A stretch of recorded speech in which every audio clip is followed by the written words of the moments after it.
Hello, hello, hello. It is Zena Krogadal, your American Dream Makers host today. I am thrilled to have two very special guests on this show today. I cannot wait to introduce them. But first, here is the intro. Here we go.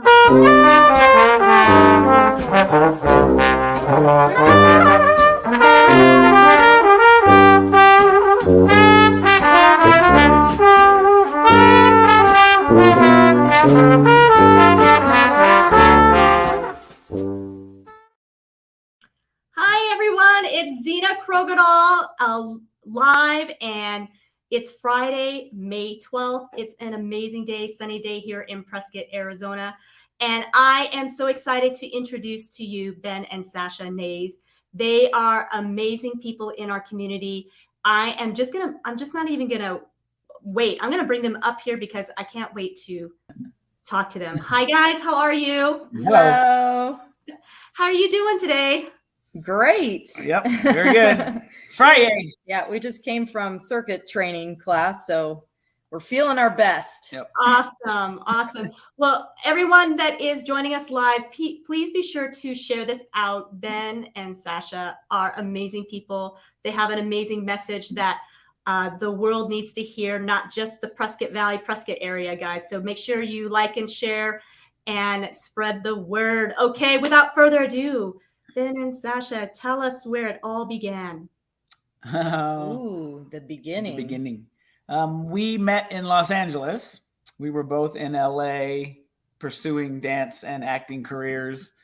And when you're an actor in Los Angeles and a dancer in Los Angeles, you wait a lot of tables. You work a lot of jobs. You work a lot of extra jobs.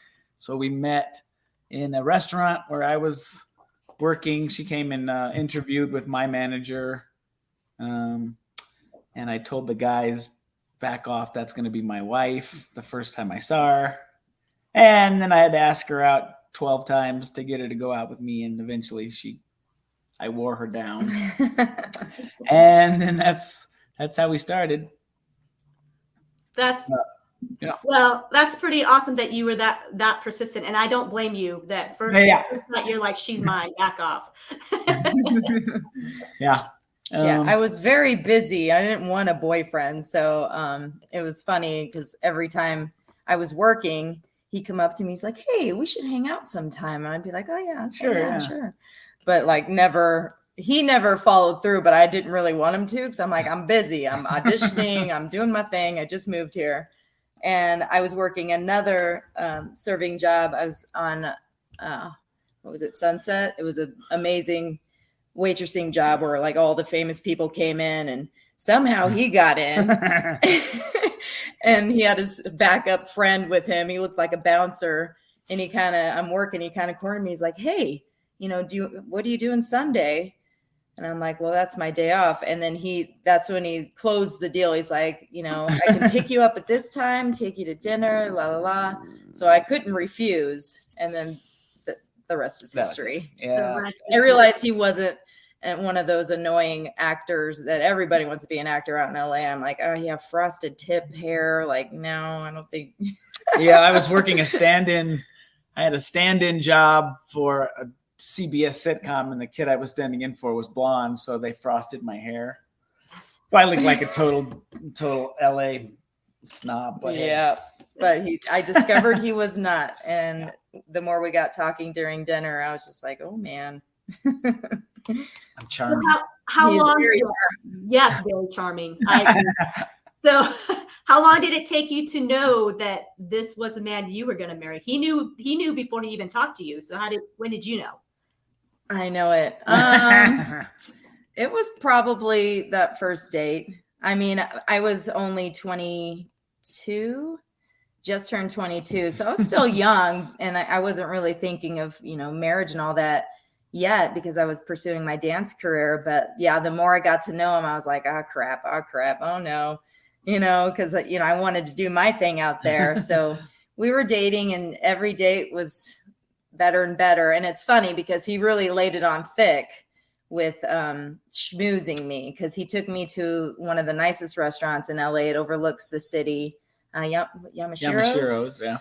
and sushi restaurants, amazing. And then my second date with him, he's like, oh yeah, I'll pick. Oh, and here's the other thing. He picks me up on his bike. So when he told me, he's like, I'll come pick you up. I have a bike. And I'm like, oh, great. He's got a crotch rocket. I hate those things. And he shows up and it's a cruiser in my favorite Purple Rain purple color. He didn't tell me he bought it for me, but he actually bought me a helmet. And he ordered a sissy bar, which is like the backrest, but it didn't come in time. Oh, so when he picked me up, and he didn't tell me any of this, and he gives me the helmet and I get on, and like, if there's no sissy bar, you have to hold on for dear life. And so I think maybe that was fate for him to do that, or really his ultimate plan was for me to hug him on our first date. But yeah, so he's like, I'll pick you up. So second day, he's like, I'll pick you up on the bike and we're just gonna go down the road, a quiet little theater. There's a nice show that's playing. We'll just go see it. It was the Pantages Theater and it was Lion King. So I was like, oh my God. Yeah, he was very charming. But it's funny, this was in January. By February, Valentine's Day, I was broke. Okay, so we went Dutch. We went out to dinner and I paid for mine and he paid for his because he couldn't afford it. But, it didn't matter. And I think that's when he realized, like, all right, she's a keeper because she doesn't care, because I didn't. So she was making much more money waiting as a cocktail waitress than I was as a server at the restaurant. Well, I guess that's not a surprise. I mean, no, it's not. And well, at least you weren't broke when you first started dating her, because that could have been a little. Yeah, that would have been bad. Yeah. At least it was after she had already was like, okay, he's okay. Yeah, right. I just think it's funny. He thought that I needed that because I really didn't. I was, getting to know him and all that made me realize what kind of person he was. But it was nice to see Lion King. Yeah, it's a good show. I bet. And how awesome. I mean, you two have a lot of the same passions.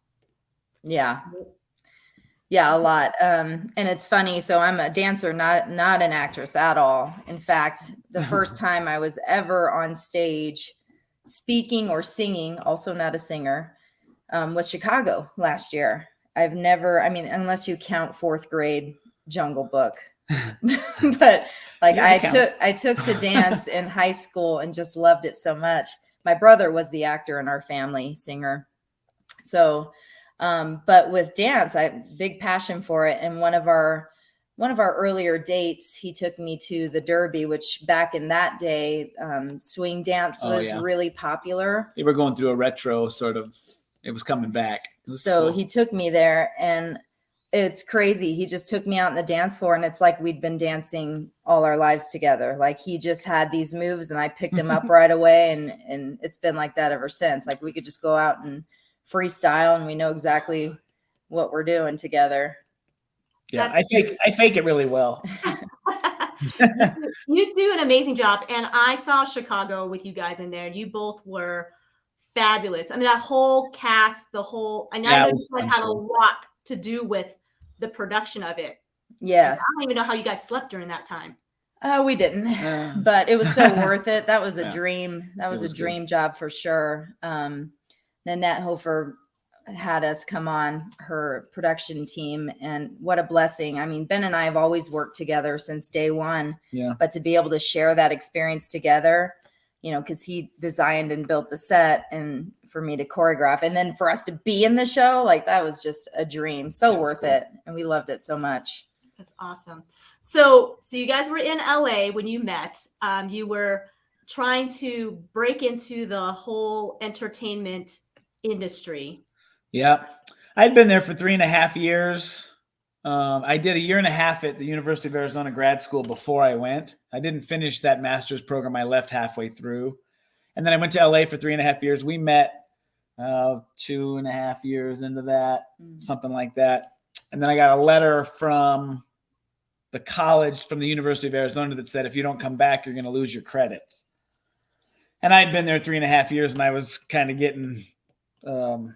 It's a tough, it's a tough thing to try to accomplish. So I was like, I think I'm ready to go back. Her parents lived in Phoenix at the time. And so I said, hey, you want to come back with me? She was doing better than I was. but she followed me anyways. Yeah, I just moved there, and we didn't start dating. So I moved in May, I think, and we started dating in January, and then we moved to Tucson the following May. So I was only there a year. Yeah.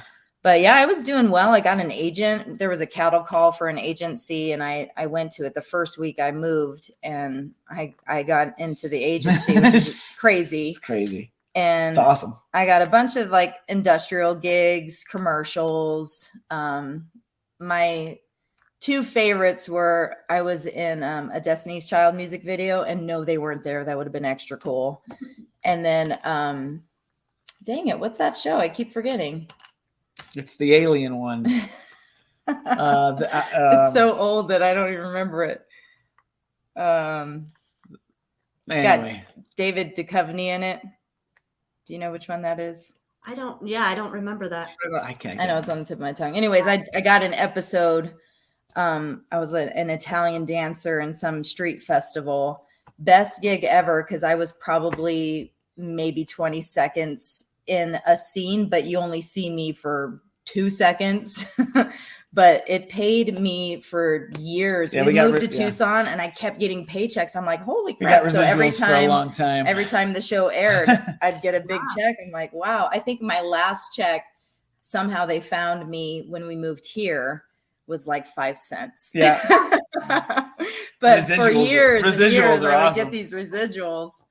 And I think you got paid hazard pay because they wet the street. Yes. They sprayed the street down for her scene, so it's wet. So the actual paycheck was because you get hazard pay for that kind of stuff. Yeah. Wow. The industry out there is really, really difficult. I mean, That's dancers, actors, singers, they're, as they would say, my first dance job, the director said, dancers are a dime a dozen. So I learned that early on in my career, but it was fun to pursue. X-Files. Somebody just said X-Files. X-Files. That's what it was. The one. Thanks, wow, Heidi. brain. Heidi. 45 next week. My brain's starting to slip. X-Files. That's what it was. Yes, and that ran for quite some time, the X-Files.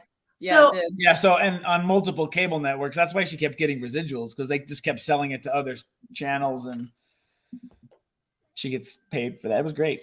That's awesome. I got to meet 9-time Broadway star James Barber this last year, and he was telling us how 65% of actresses really make $15,000 a year. Yeah. And talking about how tough auditions really are. And it takes a long time to break into the industry to make money.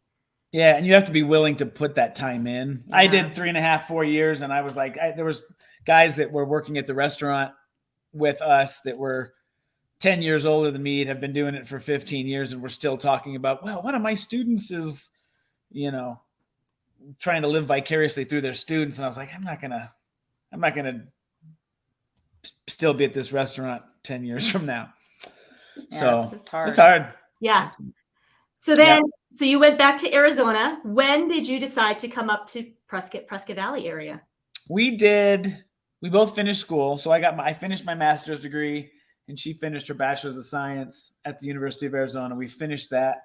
And then we both were hired. When we were done, there was a local high school that was looking for a director of dance and the theater director. So they were basically hiring both of those positions.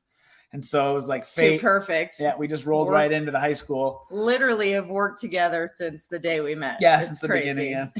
So we did that for 5 years as the director of dance and the director of theater, and kind of tore that place up. It was great. Yeah, I got pregnant, and our last year there is when we decided it was too much for us with our baby girl Leela. Yeah, because we were at the school 10 hours a day. There was the normal 8-hour day plus rehearsals. More than that. So shows for him. I had competitive dance teams, just the same craziness, but with a newborn and no family, no help. We had friends, but they had their own little kids too. So it's like. And Bud and Millie. We had Bud and Millie. Oh, we had our neighbors, Bud and Millie. They're amazing. But yeah, we decided we needed to get a better paying job, less time working, because, if you're a teacher, your job doesn't stop when you leave. It's all the time. So we both got a job at the county health department together. Yeah. I was doing the play program. It was like teaching schools how to have a PE program, because most of the schools in Tucson did not have PE. So I would bring them jump ropes and soccer balls and, you know, all the equipment, and then teach them games. So like the regular teachers could take their kids out and do like a PE class. And then, which ties into my health education degree that I got at U of A. And then Ben got the smoking cessation program for youth. And he put together commercials for it, like PSA. So that was like right into his directing it was fun. skills that he wanted to flex. And so, yeah, we did that for only a year. Just under. We hated it. We absolutely hated that job. We are not meant for Cubicles. Behind the desk and cubicles. You know, we're like throwing airplanes at each other. It's like, she was right over the hill. She was right next door to me. So we throw stuff at each other. Yeah. I enjoyed my program because that was making a difference. It was something I was passionate about, but there was way too much time behind my desk. Like, I loved being out in the field and interacting and playing with the kids. Like, I'm running with them. But it was mostly sitting behind your computer and like twiddling your thumbs. Like, I was trying to do more and more and more. But my boss was like, you need to like lay low. You're making me look bad. Calm down. So I'm like, I want to do it all. Go. Yeah. So we did that. And then that's when we decided, from there, we were talking about we should open something that handles both of our passions. Yeah, I remember it was Christmas time. No, we were hating our jobs, and then like we would be able to take walking breaks. So we would take our walking breaks out in the parking lot, and Ben starts talking about this harebrained idea of let's just move where we want to live with our daughter, where we want to raise her, and let's just put all of our skills together. And I was like, you're crazy. There's no way.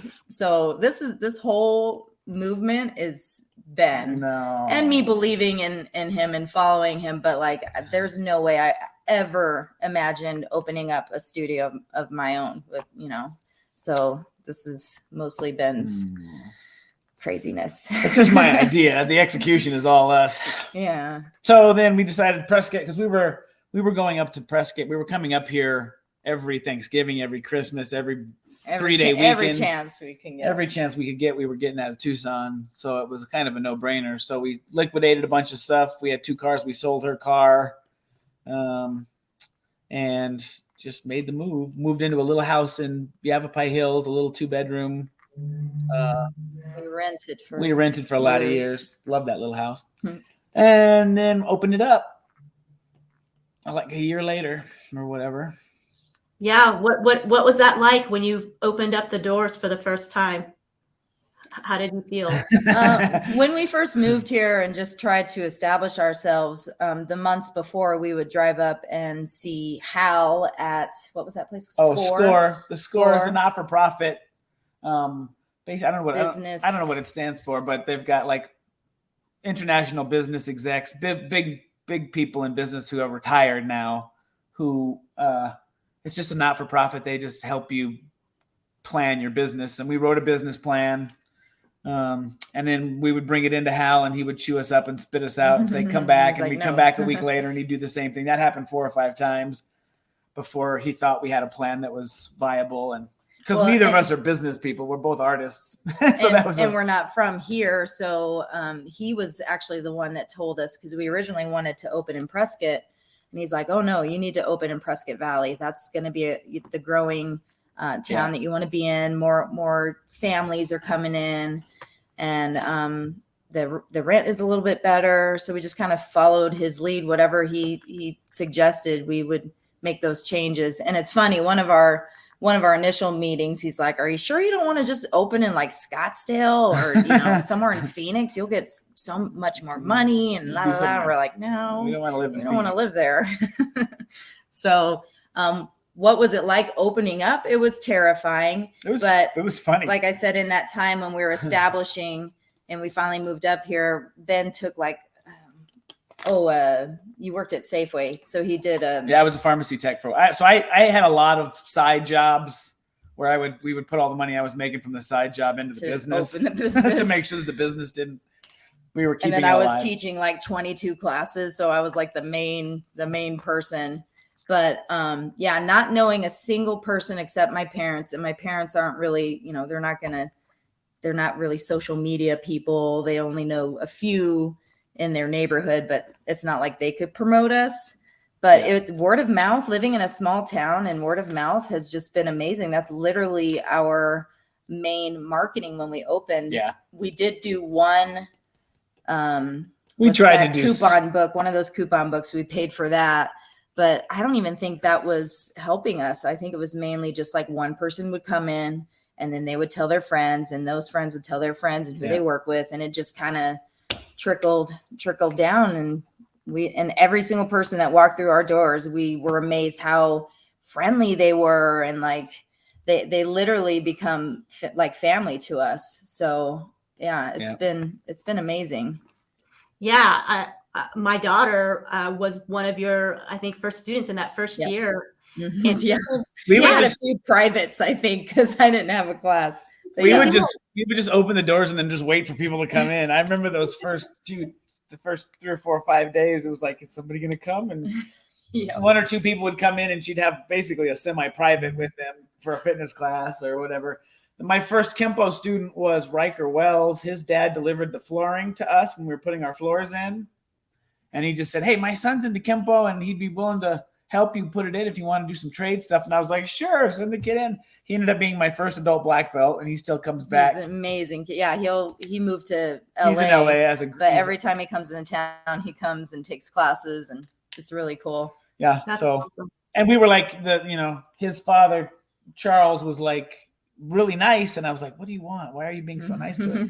But that's just the town we live in. So we knew we made the right decision based on those first interactions, Most definitely. And you guys are gifted in what you do too. It's not that it just happened. You guys truly pour into your students and the people that come through your doors. And I saw that very firsthand with my daughter. I mean, she had been through several different dance studios and schools, and Sasha, really worked with her. And next thing I knew, she was thriving and growing and just becoming very good. And then she joined the color guard in high school, and I really saw her put all of those skills to that. And it was so amazing. I'm like, oh my gosh, where did that show face come from?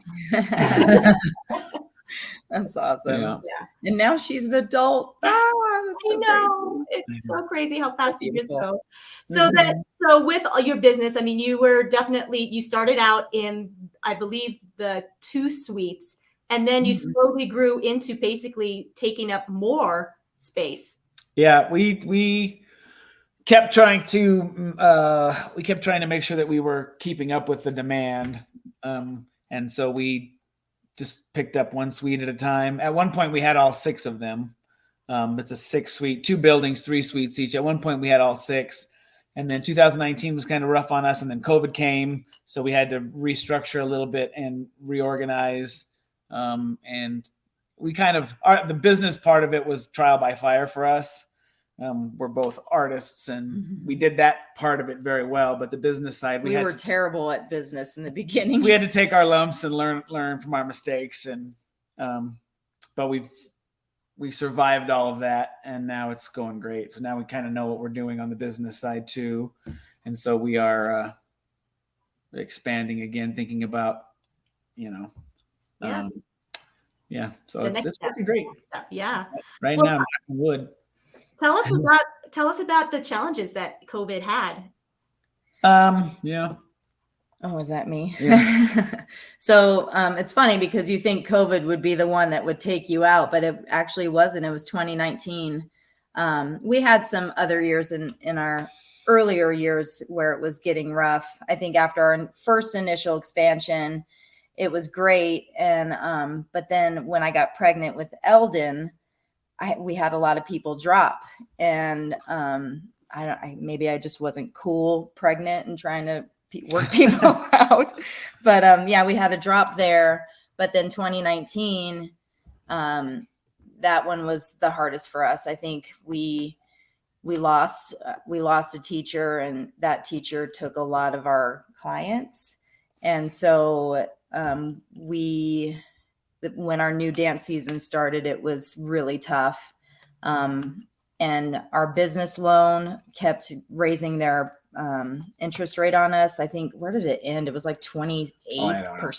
It was something hard. Ridiculous. So we were struggling big time. So looking at all of our suites and our rent going up to, not too bad, that's normal, but still just everything kept adding up.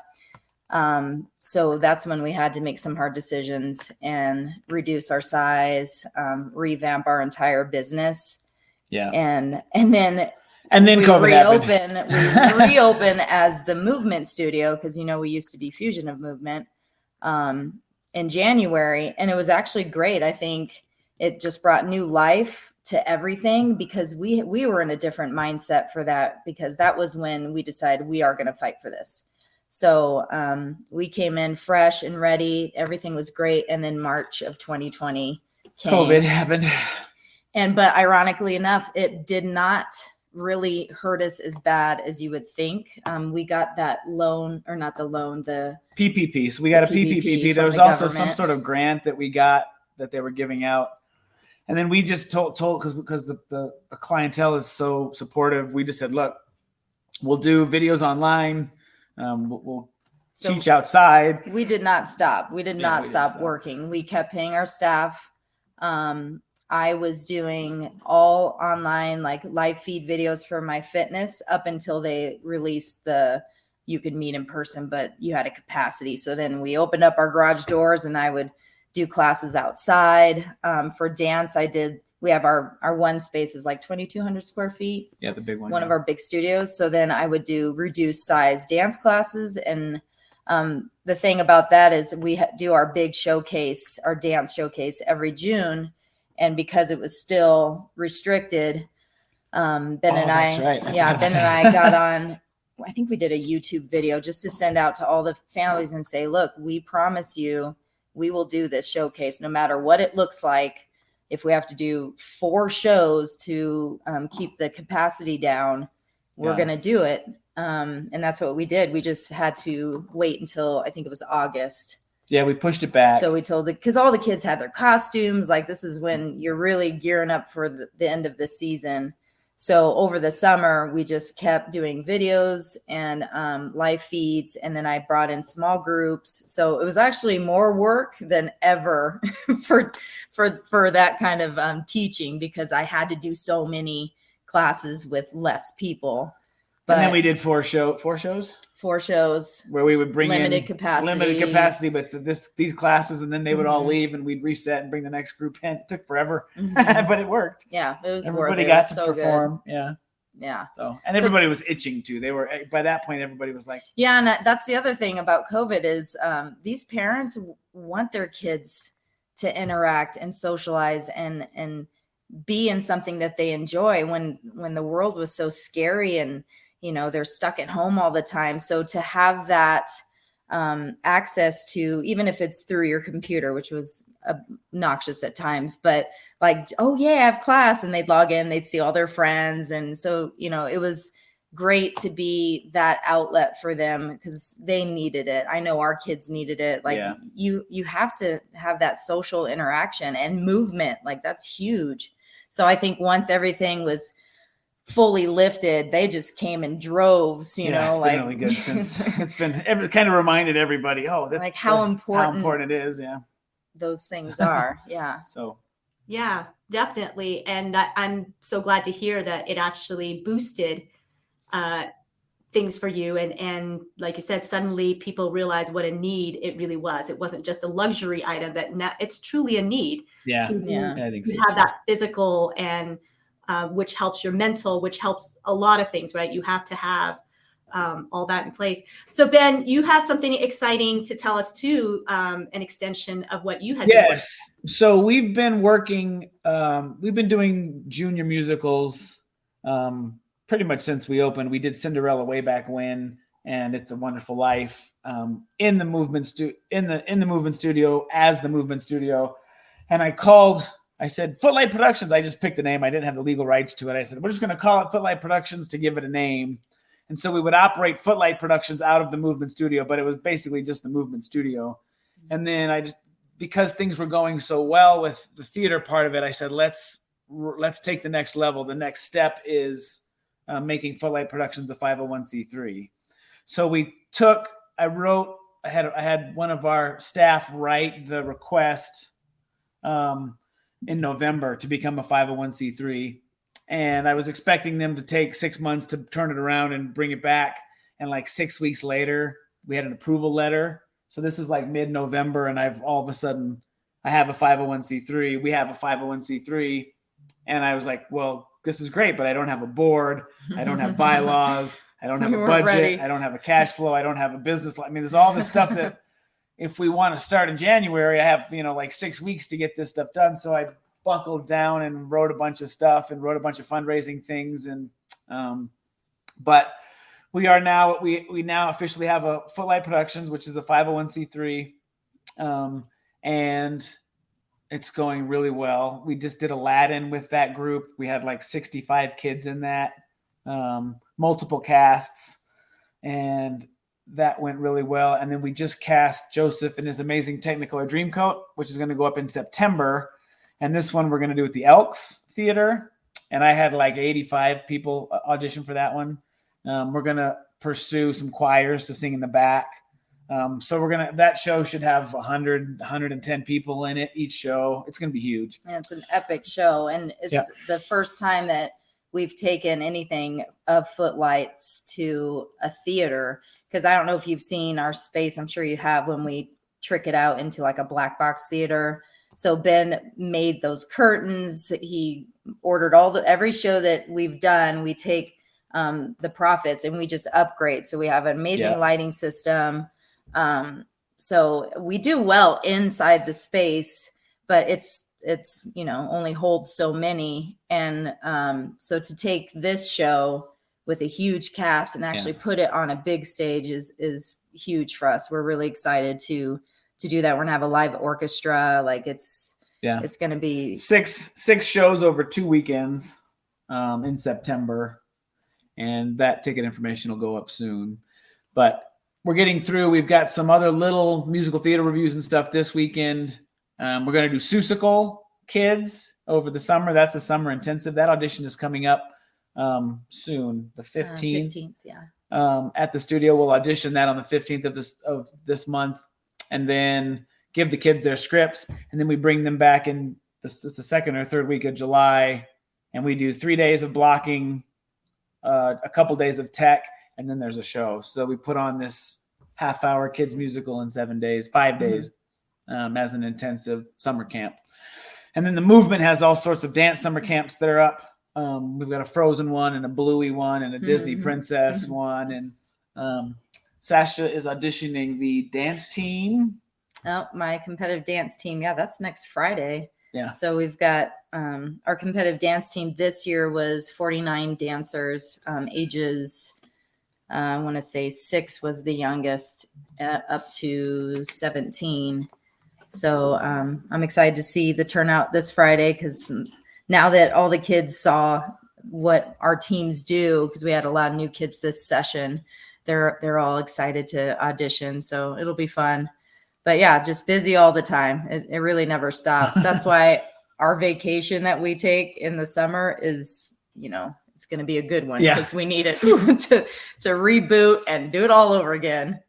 Yeah, absolutely. You guys have to have time for yourself to reset and refresh and all of that. You guys truly are American dream makers. I'm sitting here listening to your story and the things that you have accomplished and the things you even gave up to do what you're doing today. And to push through, you talked about earlier how, you decided you were going to fight for the business. What was the reason for the fight? Why did you come out fighting so strong? Because you could have easily said, forget it, we'll just go do something else. It's the people. We had too many people that loved it, too many people that counted on us. And then, of course, our kids were. Yeah, I want to say definitely the people, because so many of them are so close with us. But I think the thing that made us finalize that push, like, yes, we're going to push, because it would have been so much easier to walk away, was our kids. Because the whole purpose of our business was initially our daughter, because Leela was only 1.5 when he came up with this idea, because we didn't like where we lived. We didn't feel like it was home in Tucson. And we still felt like our daughter, we didn't get to see her as much as we thought we would with that new job at the county. And, we're so far from family. And so moving up, she was the reason. And the fact that our whole premise of our business, our vision of our business has always been family. Family is why we opened it. Family is what we welcome. We wanted to build a place where everyone can come. So mom and dad can be working out while junior's in Kempo and daughter's in dance. Like, we wanted somewhere that everybody can go. We have a play zone, which is like a little child care center for, the younger parent that has little kids that, they can still come to class, and the kids are just right there, right next door, hanging out, having fun. So Leela and Eldon, when we were having that hard conversation with them, it hurt our hearts too much to take that away from them too, because this is their life. It's always been their life. And thankfully they love what we do. Our kids love acting and they love dancing. We just did our first show where all four of us, we did Spam-A-Lot. So fun. And all four of us were in that. It was fun.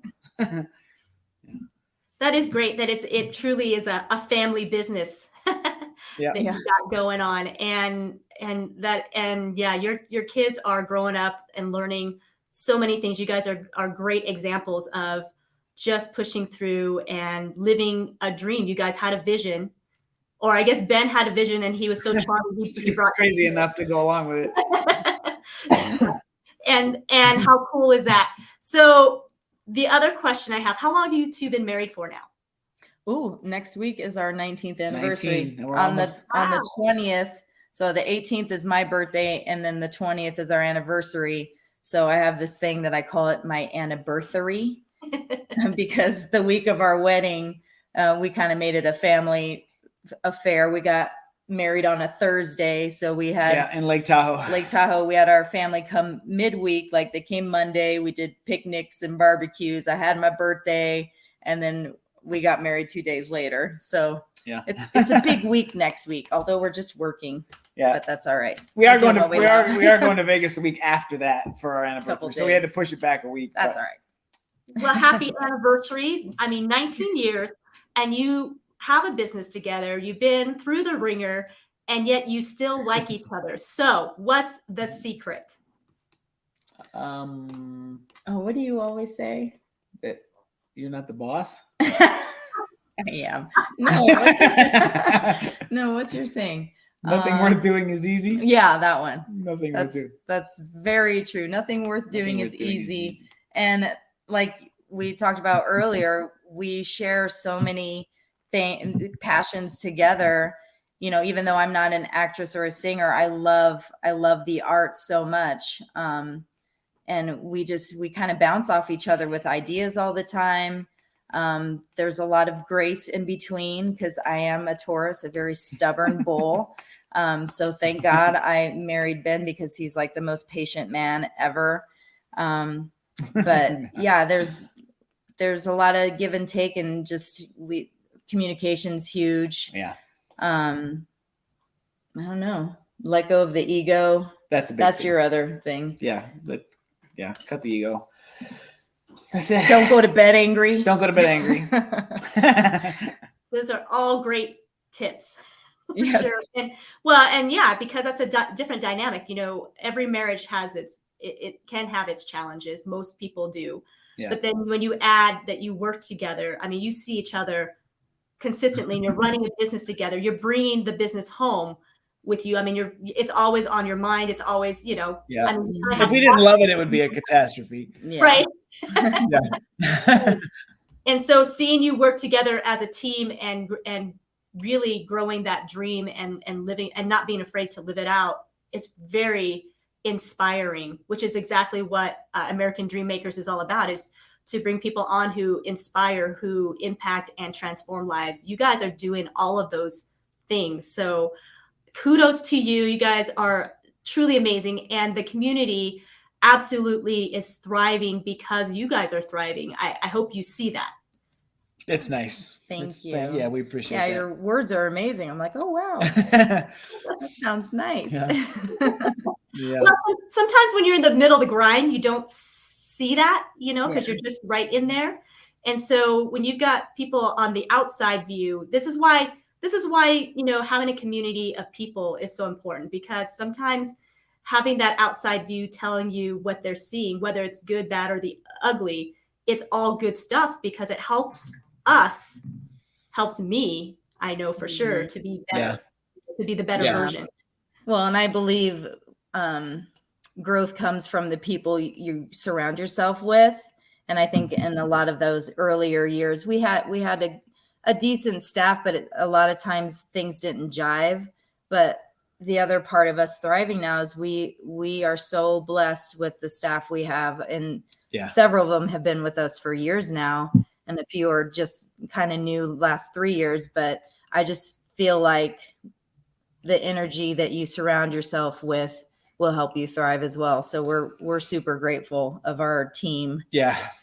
We call them the crew, the movement crew. Thank you, movement crew. Thank you. Yes, thank you, movement crew. Yes. There's a lot of moving parts you guys have, so you named it very accordingly. Yes. Yeah. I always joke and say we should add like car detailing in the parking lot. Probably do some dog grooming in the back. No. I mean, there's a lot of things we could. Just kidding. No. Yeah.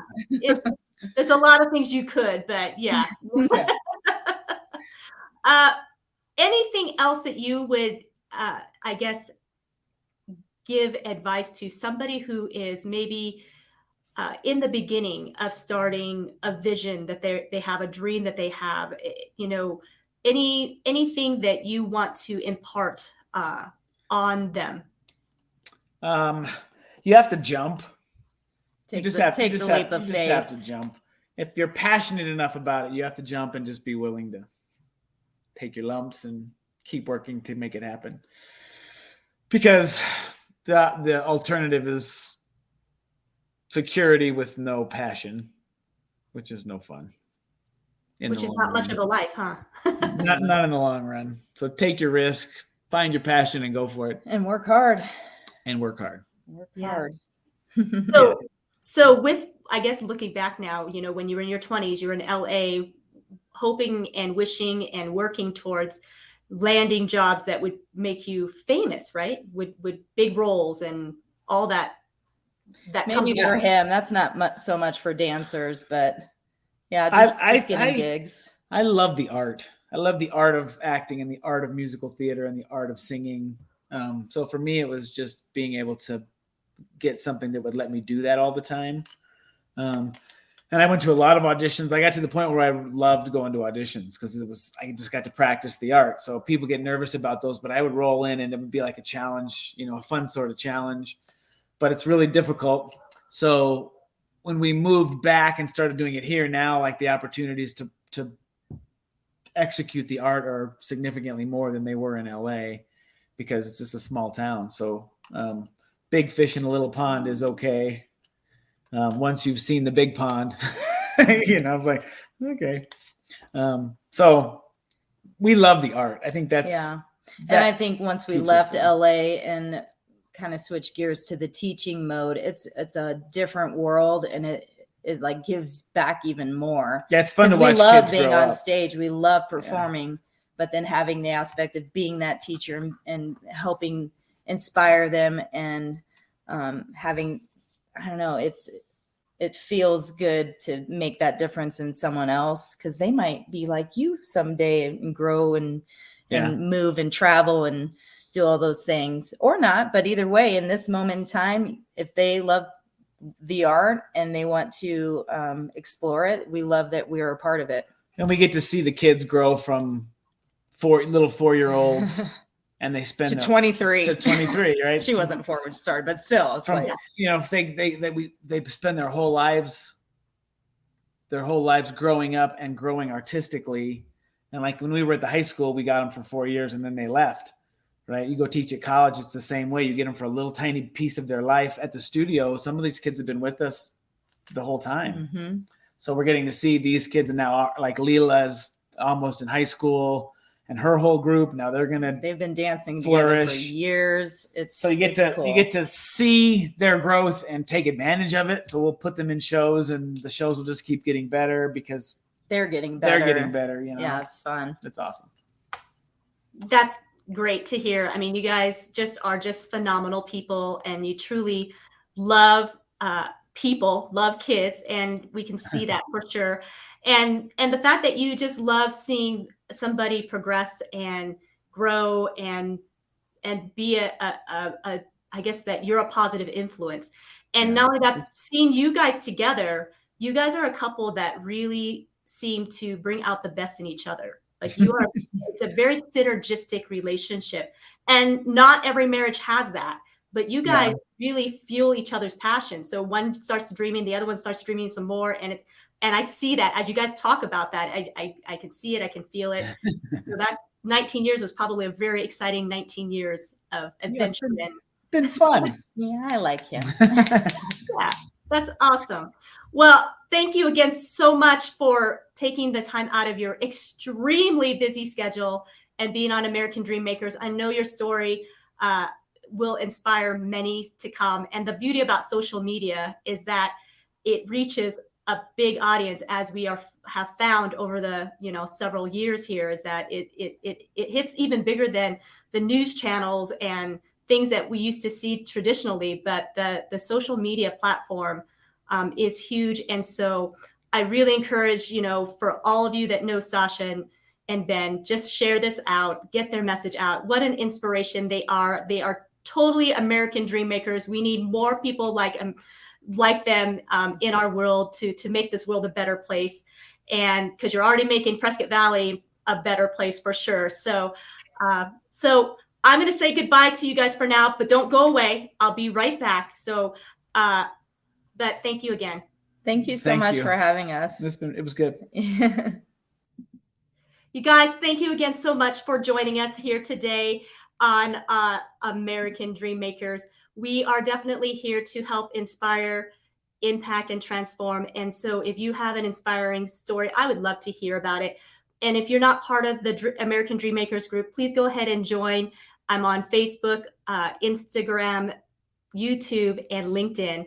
So I'm going to say goodbye for now. Have a wonderful weekend, and we'll be back next Wednesday.